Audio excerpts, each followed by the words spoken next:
Hey guys, here we go with our next lesson on negative exponents, more of them.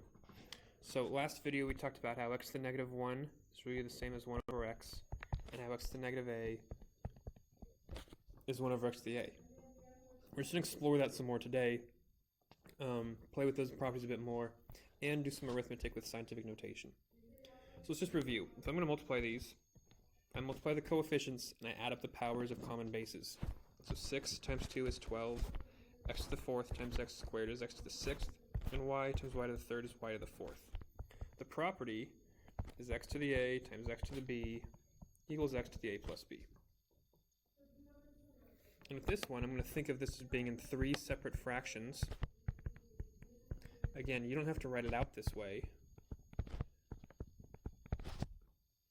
but I'm going to simplify these 3 fractions. 18 over 12 can reduce to 3 over 2. They can both divide by 6. Here, the x's are going to subtract 4 minus 2, and the y's are going to subtract 5 minus 5.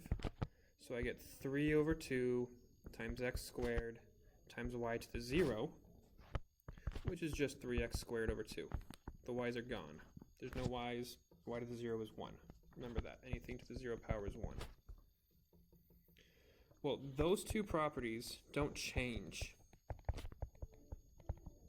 Now we're going to do it with negative exponents, but the process isn't going to change. It involves subtraction instead of addition. So here, when I multiply these, 2 times 5 gets me 10, and I'm going to add up these powers. But I'm adding 4 with negative 2, so I'm actually subtracting. It just becomes 10x squared, because 4 minus 2 is 2. In the same way, if I had like x to the 3rd times x to the negative 5th, well, 3 minus 5 becomes negative 2, which we would call 1 over x squared. It's a problem I just made up. That wasn't this problem right here. So the properties don't change. We're still adding or subtracting. It's just sometimes we're adding or subtracting with negatives, so it feels different. This becomes x to the 12 minus 10, which is x squared.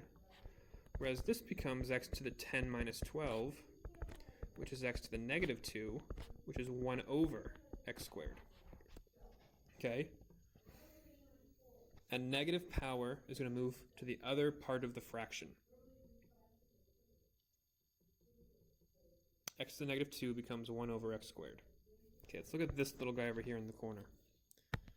3 times x to the negative 4.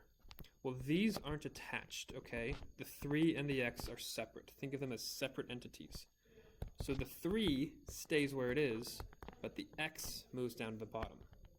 The x had a negative power, so this is 3 divided by x to the 4th.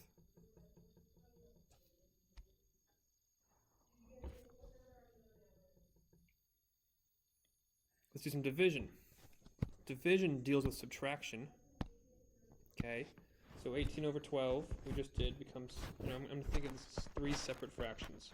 18 over 12, x to the 3rd over x to the 5th, y squared over y to the 5th. Well, 18 over 12 reduces to become 3 over 2.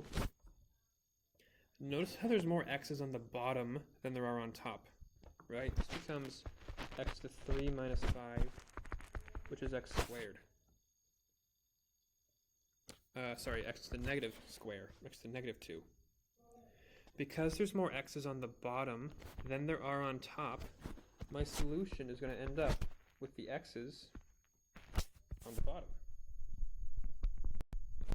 This x to the negative 2 caused the x to go to the bottom. In the same way, there's more y's on the bottom than on top. So 2 minus 5 is negative 3. So the y's are also going to be on the bottom. It can actually be that simple. Are there more x's on top? Then put the x's on top. Are there more x's on the bottom? Put the x's on the bottom. It's that easy to think about. So for example, this is going to become a 1 over a 3 when I reduce the 2/6. Now notice, right now there's more x's on the bottom. There's 6 on the bottom, but only 1 on top. If I do 6 minus 1, that means there's 5 x's left on the bottom. And with the y's, there's 8 y's on top and 3 on the bottom. Well, if I do 8 minus 3, that's 5. That means there's 5 y's on top. Since there were more y's on top to start, the y's end up on top when I simplify. I don't like having that 1 there. I don't need that 1 there. So it's just this.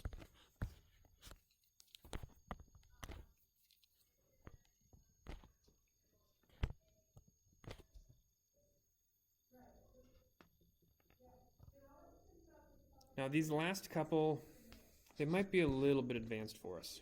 So if you don't quite understand these ones today, that's okay. We'll see them again next video. But now we've got negative powers inside of fractions.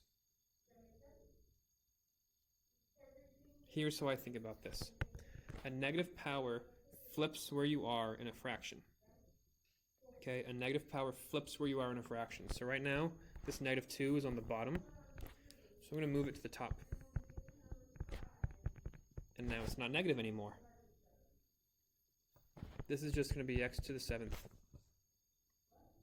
Because there's 7 x's on top.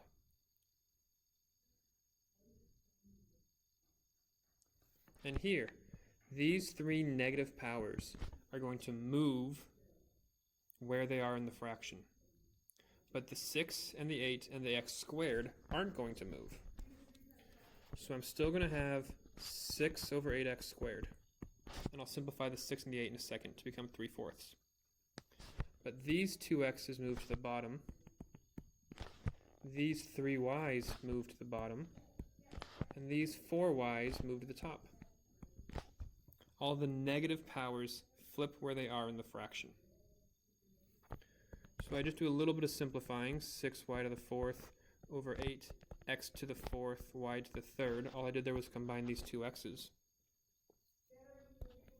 Now I'm simplify again. So 6 over 8, this 6 over 8 right here, that becomes 3 over 4. The x's are still on the bottom, but now there's one y on top. So it's 3y over 4x to the 4th.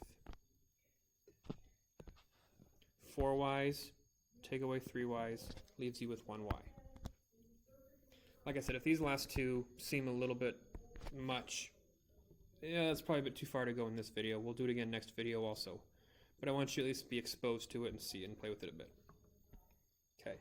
Lastly, we're going to add and subtract in scientific notation. If you are adding or subtracting digits in scientific notation, you want these powers to be the exact same, 10 to the 8th and 10 to the 8th. If these powers are the same, then you just add or subtract the coefficients. So 5.4 plus 3.7 is 9.1. So this would be 9.1 times 10 to the 8th. And here, since these powers are the same, combine 8.2 minus 3.6. 8.2 minus 3.6 is 4.6. This would be 4.6 times 10 to the 5th. Notice what happens with this last one. With this last one, 5.5 plus 6.6 becomes 12.1.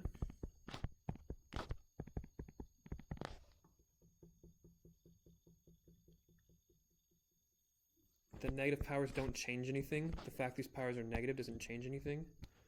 But 12.1 times 10 to the 6th, 10 to the negative 6, is not in scientific notation because the decimal is in the wrong spot. To be in scientific notation, the decimal has to be after the first digit. So what I'm going to do is move this decimal over 1, and that made that number smaller. 12.1 became 1.21. Since this number got smaller, this number has to get bigger, and negative 5th is greater than negative 6th. So it's 1.21 times 10 to the negative 5. That'll do for today. Next video, we'll multiply and divide scientific notation as well. Can't wait. See you then.